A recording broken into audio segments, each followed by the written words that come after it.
എല്ലാവർക്കും എൻ്റെ പുതിയ വീഡിയോയിലേക്ക് സ്വാഗതം.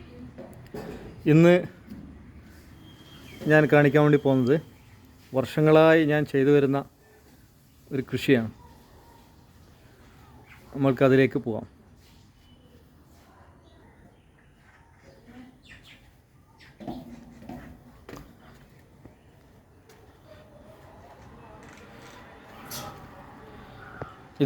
ഇതാണ് ആ കൃഷി.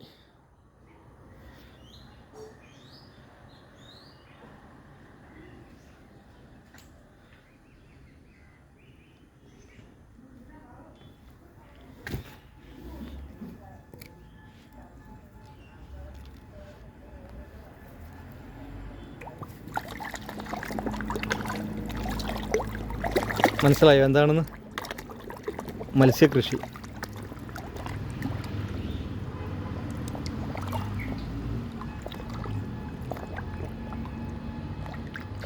(2018) കുഞ്ഞുങ്ങളെ വാങ്ങി നിക്ഷേപിച്ചതാണ്. പിന്നീട് കുഞ്ഞുങ്ങളെ വാങ്ങേണ്ടി വന്നിട്ടില്ല. അതിൽ നിന്ന് തന്നെ വർധനവുണ്ടായി, വിറ്റുവരികയും വർധനവുണ്ടായി. എപ്പോഴും ഇതിൽ മത്സ്യം ഉണ്ടാവും. ഇതൊരു വലിയ മത്സ്യത്തെ നോക്കി പിടിക്കും, കറിക്കെടുക്കും. ഇപ്പോൾ ഇതിൽ തിലോപ്പിയ, വാള, അനാബസ് ഈ 3 ഇനത്തിലുള്ള മത്സ്യങ്ങളാണുള്ളത്. ഇതും ഒരു ടെറസ് കൃഷിയാണ്. ടെറസിൻ്റെ മേലെയാണ് ഈ ടാങ്ക് സ്ഥിതി ചെയ്യുന്നത്. ഇതിൻ്റെ സൈഡിലൊക്കെ ഞാൻ തക്കാളി കൃഷി ചെയ്തിരുന്നു. ഇപ്പം മഴ സീസണായതുകൊണ്ട് അതൊക്കെ നശിച്ചുപോയി. ഇപ്പോൾ കാട് പിടിച്ച് കിടക്കുക. ഇതൊക്കെ വൃത്തിയാക്കി മണ്ണിൽ പുതിയ വളം ചേർത്ത്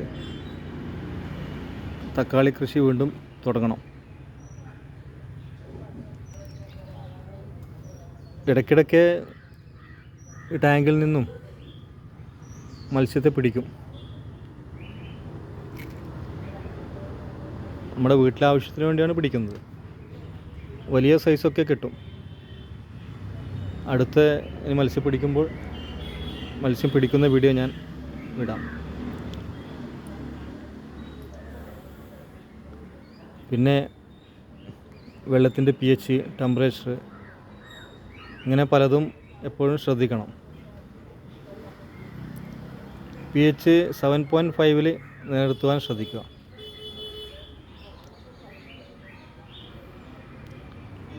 പിന്നെ ഈ വെള്ളം തന്നെയാണ് ഞാൻ താഴെയുള്ള കൃഷിക്കും മറ്റും ഉപയോഗിക്കുന്നത്. ഇപ്പോൾ മഴയായതുകൊണ്ട് കൃഷിയൊക്കെ സ്റ്റോപ്പായിട്ടാണ് ഉള്ളത്. ഇപ്പോൾ കുറേ വാഴയുണ്ട്. പക്ഷേ ഈ വാഴകളിലൊക്കെ ഒരുതരം പുഴുശല്യം ഉള്ളതിനാൽ ഇലകളൊക്കെ പുഴു തിന്ന് നശിപ്പിച്ചിരിക്കുക. അതുകൊണ്ട്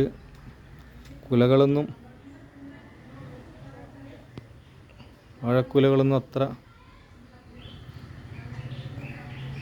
ഉഷാറായിട്ടില്ല.